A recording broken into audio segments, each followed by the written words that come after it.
ഹരേ കൃഷ്ണ. എല്ലാവർക്കും മാധവത്തിലേക്ക് സ്വാഗതം. ഞാൻ കഴിഞ്ഞ ദിവസം ബലരാമസ്വാമിയുടെ മാതാവ് ആരാണ് എന്ന ഒരു വീഡിയോ ഇട്ടിരുന്നു. ഭഗവാനും ബലരാമസ്വാമിയും സഹോദരങ്ങളാണ്. അവർക്ക് സുഭദ്ര എന്ന് പറയുന്നൊരു സഹോദരിയുമുണ്ട്. അപ്പോൾ ഇവരുടെ അമ്മ ആരാണ് എന്ന ഒരു വീഡിയോ ഇട്ടിരുന്നു. കുറച്ച് ആളുകളെ അത് കണ്ടിട്ടുള്ളൂ. കാണാത്തവരൊക്കെ അത് പോയെന്ന് കാണണം. അപ്പോഴാണ് കൃത്യമായ ആ ഒരു കാര്യം നിങ്ങൾക്ക് മനസ്സിലാവുകയുള്ളൂ. പിന്നീട് ഞാൻ വീണ്ടും 2 വീഡിയോയും കൂടി ഇട്ടിരുന്നു. ദത്താത്രേയ സ്വാമി ആരാണ് എന്നുള്ള വീഡിയോ ഇട്ടിരുന്നു. അതുപോലെ അന്നപൂർണ ദേവി, പാർവതി ദേവിയുടെ മറ്റൊരു രൂപമാണ് അന്നപൂർണ ദേവി. ഈ തിരുവാതിര നാളിൽ ഇതൊക്കെ കേൾക്കുന്നത് വളരെ നല്ലതാണ്. അപ്പോൾ ഈ 3 വീഡിയോകളും കാണാത്തവരുണ്ടെങ്കിൽ പോയെന്ന് കാണണം. ഇന്നത്തെ കഥ എന്ന് പറയുന്നത് മഹാഭാരതത്തിൻ്റെ അടിസ്ഥാന ഭാഗമാണ്. അതായത് ഭീഷ്മരുടെ ജനനം. നമുക്കറിയാം, കൗരവരുടെയും പാണ്ഡവരുടെയും പിതാമഹനാണ് ബ്രഹ്മചാരിയായ ഭീഷ്മർ. ഇഷാക്കു വംശത്തിൽ ഒരു വംശമാണ് ഇഷാക്കു വംശം. ഇഷാക്കു വംശത്തിൽ പ്രശസ്തനും സത്യനിഷ്ഠനുമായ മഹാഭിഷൻ, ഒന്നുകൂടെ പറയാം, മഹാഭിഷൻ എന്നൊരു രാജാവുണ്ടായിരുന്നു. അനേകം അശ്വമേധങ്ങളും രാജസൂയങ്ങളും നടത്തി അദ്ദേഹം സ്വർഗം നേടി. ഒരു ദിവസം ദേവന്മാരും രാജർഷികളുമെല്ലാം ബ്രഹ്മാവിൻ്റെ മുമ്പിലെത്തി. ആ സമയത്ത് ഗംഗാദേവി അവിടെ വന്നു. കാറ്റടിച്ച് ദേവിയുടെ വെളുത്ത വസ്ത്രം ശരീരത്തിൽ നിന്നും അല്പം മാറി. അവിടെ ഉണ്ടായിരുന്നവരെല്ലാം അത് കണ്ട് കണ്ണടച്ചിരുന്നു. എന്നാൽ ഈ മഹാഭിഷൻ അവിടെ ഉണ്ടായിരുന്നു. അദ്ദേഹം ഇഷാക്കു വംശത്തിലെ പ്രശസ്തനായ രാജാവായിരുന്നു. മരണശേഷം ദേവലോകത്തെത്തിയ ആളാണ്. പക്ഷെ അദ്ദേഹം മാത്രം എന്ത് ചെയ്തില്ല? കണ്ണടച്ചിരുന്നില്ല. ഇതിങ്ങനെ നോക്കിക്കൊണ്ടിരുന്നു. അത് കണ്ട് ബ്രഹ്മാവ് പറഞ്ഞു, മഹാഭിഷ, നീ മർത്യലോകത്തിലേക്ക് പോകൂ. വീണ്ടും തിരിച്ച് മർത്യലോകത്തിലേക്ക് പോകൂ. അവിടെ ഗംഗയുമായി നിനക്കൊരു സംഗമം ഉണ്ടാകും. അതായത് ഗംഗയെ നീ വിവാഹം കഴിക്കും. ഗംഗ നിനക്ക് അപ്രിയം പ്രവർത്തിച്ച് നിന്റെ കോപത്തിന് പാത്രമാകും വരെ കൂടെ ഉണ്ടാകും. അപ്പോൾ ഗംഗയ്ക്ക് ഈ ശാപത്തിൽ നിന്നും മോചനം ലഭിക്കുകയും ചെയ്യും എന്ന് പറയുന്നു. അങ്ങനെ മഹാഭിഷൻ ബ്രഹ്മാവിൻ്റെ ആജ്ഞ ശിരസാ വഹിക്കുകയും പുരുവംശത്തിലെ പ്രദീപ രാജാവിൻ്റെ പുത്രനായി ജനിക്കണമെന്ന് അദ്ദേഹം നിശ്ചയിക്കുകയും ചെയ്തു. പുരുവംശത്തിലെ രാജാവായ പ്രദീപൻ ഗംഗാതീരത്ത് ഭാര്യാസമേതനായി തപസ് ചെയ്യുകയായിരുന്നു. ഒരു ദിവസം ഗംഗാദേവി മനോഹരമായ രൂപം ധരിച്ച് അവിടെ എത്തുകയും സംഭാഷണത്തിനിടയിൽ ഗംഗാദേവി മഹാരാജാവിന് ജനിക്കുന്ന പുത്രൻ്റെ ഭാര്യയാകാമെന്ന് സമ്മതിക്കുകയും ചെയ്തു. ഒരു പുത്രൻ ഉണ്ടാകുന്നതിന് വേണ്ടി രാജാവ് ദീർഘകാലമായി തപസ് ചെയ്തു വരികയായിരുന്നു. അങ്ങനെ വാർദ്ധക്യത്തിലെത്തിയ രാജാവിന് മഹാഭിഷൻ പുത്രനായി ജനിച്ചു. ശാന്തചിത്തനായ മഹാരാജാവ്, ശാന്തരായ ജനങ്ങൾ, കലാപമില്ലാത്ത വംശം എന്നെല്ലാം കരുതി രാജാവ് മകന് ശാന്തനു എന്ന് പേരിട്ടു. ശാന്തനു യുവാവായപ്പോൾ ഒരു ദിവസം പിതാവ് പുത്രനോട് പറഞ്ഞു, നിന്റെ അടുക്കൽ ഒരു ദിവ്യ സ്ത്രീ പുത്രമോഹത്തോടെ വരും. നീ അവളെപ്പറ്റി കൂടുതലൊന്നും അന്വേഷിക്കേണ്ട. അവൾ എന്ത് ചെയ്താലും എതിരു പറയുകയും ചെയ്യരുത്. പ്രദീപൻ യഥാകാലം പുത്രനെ സിംഹാസനത്തിലിരുത്തിയിട്ട് വാനപ്രസ്ഥം സ്വീകരിച്ചു.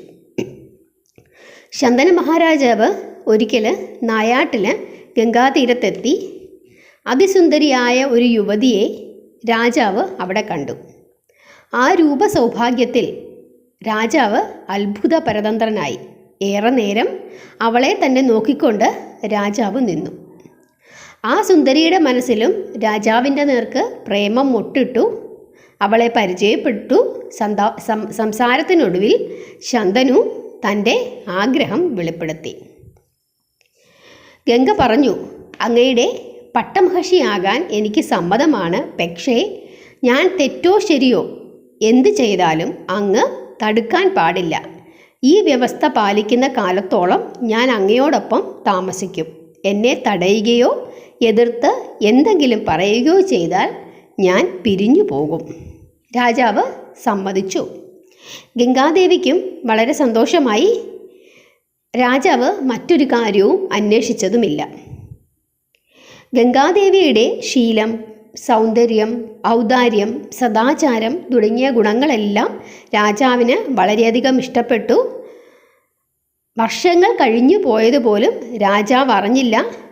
ഗംഗയ്ക്ക് 7 കുഞ്ഞുങ്ങളുണ്ടായി. ജനിച്ച ഉടനെ തന്നെ നിന്റെ ഇഷ്ടം പോലെ തന്നെ ഞാൻ ചെയ്യാം എന്ന് പറഞ്ഞുകൊണ്ട് ഓരോ കുഞ്ഞിനെയും അവൾ ഗംഗാതീരത്തിലേക്ക് വലിച്ചെറിഞ്ഞു. ശന്തനുവിന് ഈ പ്രവൃത്തി ഒട്ടും ഇഷ്ടപ്പെട്ടില്ല. കാരണം 7 കുഞ്ഞുങ്ങളെയും ഗംഗയിലേക്ക് എറിയുകയാണ്. ഇഷ്ടക്കേട് കാട്ടിയാൽ അവൾ പിരിഞ്ഞു പോയേക്കുമെന്ന് ഭയം കൊണ്ട് ഒരക്ഷരം പോലും ഉരിയാടിയില്ല. 8ാമത്തെ കുഞ്ഞ് പിറന്നു. അപ്പോഴും അവൾ ചിരിച്ചു. ആ കുഞ്ഞിനെയെങ്കിലും തനിക്ക് കിട്ടണം എന്ന് രാജാവ് ആശിച്ചു.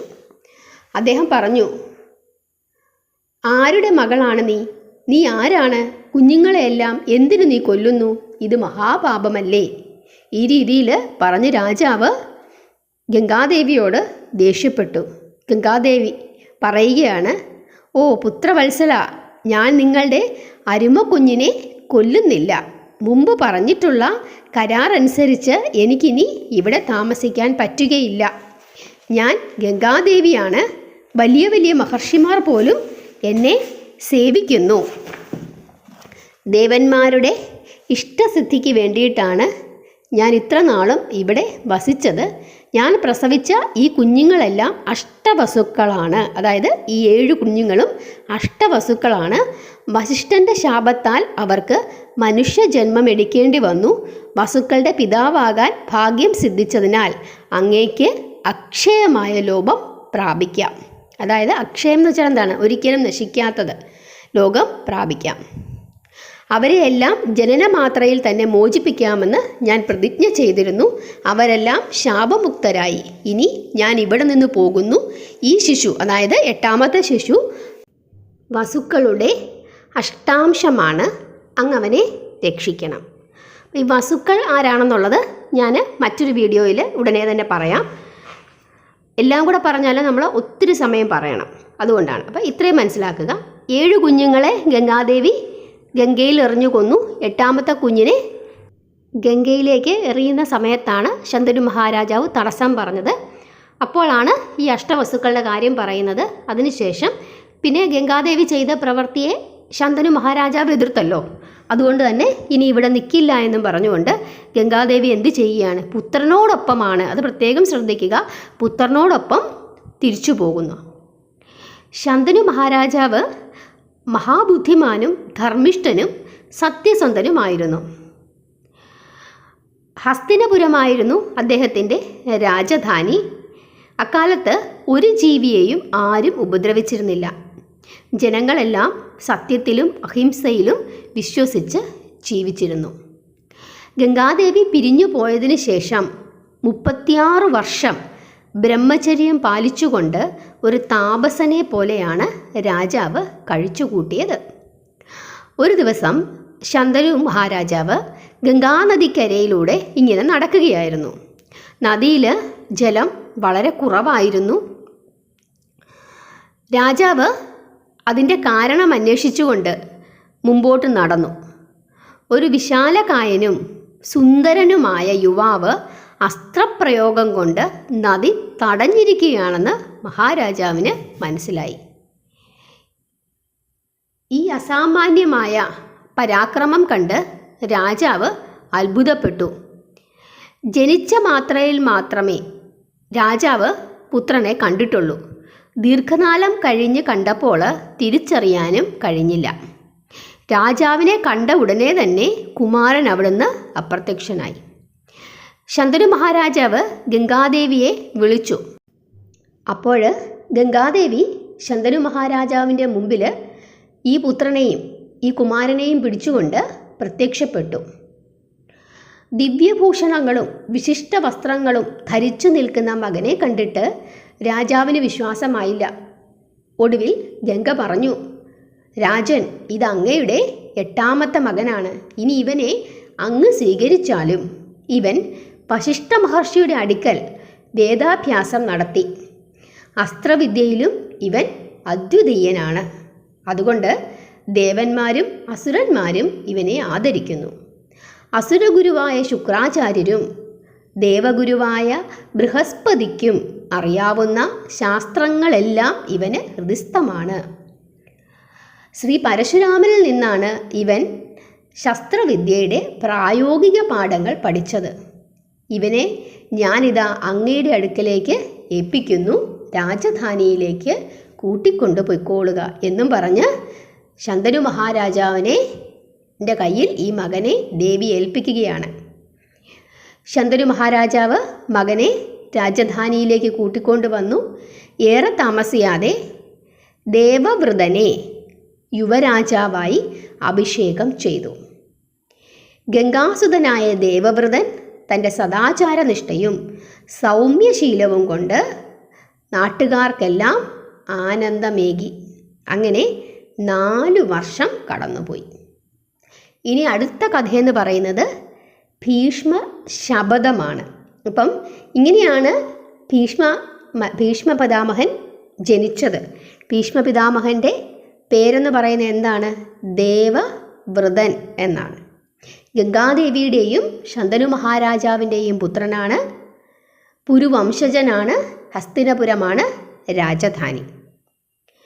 അങ്ങനെ ശന്തനു മഹാരാജാവ് യുവരാജാവായി, ഹസ്തിനപുരത്തെ യുവരാജാവായി അഭിഷേകം ചെയ്തു.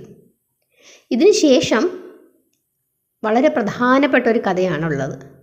കാരണം നമുക്കറിയാം, പിന്നീട് ഭീഷ്മർ രാജാവല്ല, രാജാവിൻ്റെ സ്ഥാനത്തു നിന്നും ഭീഷ്മർ മാറുകയാണ്.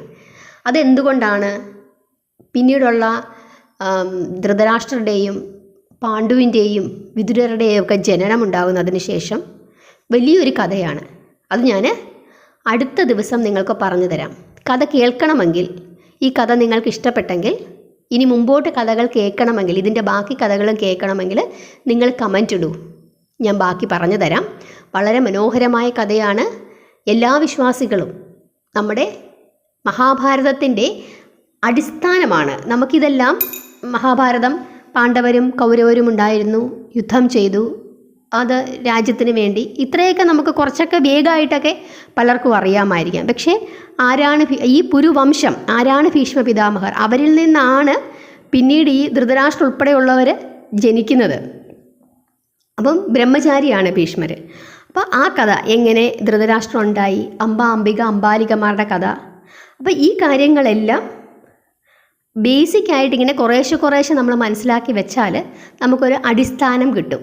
അപ്പം നിങ്ങൾക്ക് താല്പര്യമുണ്ടെങ്കിൽ നിങ്ങൾ കമൻ്റ് ഇടൂ. അതുപോലെ തന്നെ ഞാൻ മുമ്പ് പറഞ്ഞ ആ 3 കഥകളും കേട്ടിട്ടില്ലാത്തവർ പോയി കേൾക്കുക. പിന്നെ തിരുവാതിര വ്രതത്തിലേക്ക് എല്ലാവരും പോവുക. എല്ലാവർക്കും എല്ലാ അനുഗ്രഹങ്ങളും ഭഗവാൻ തരട്ടെ. വ്രതമെടുക്കാൻ സാധിക്കാത്തവർ ഭഗവാനെയും ദേവിയെയും പ്രാർത്ഥിക്കുക. ഹരേ കൃഷ്ണ.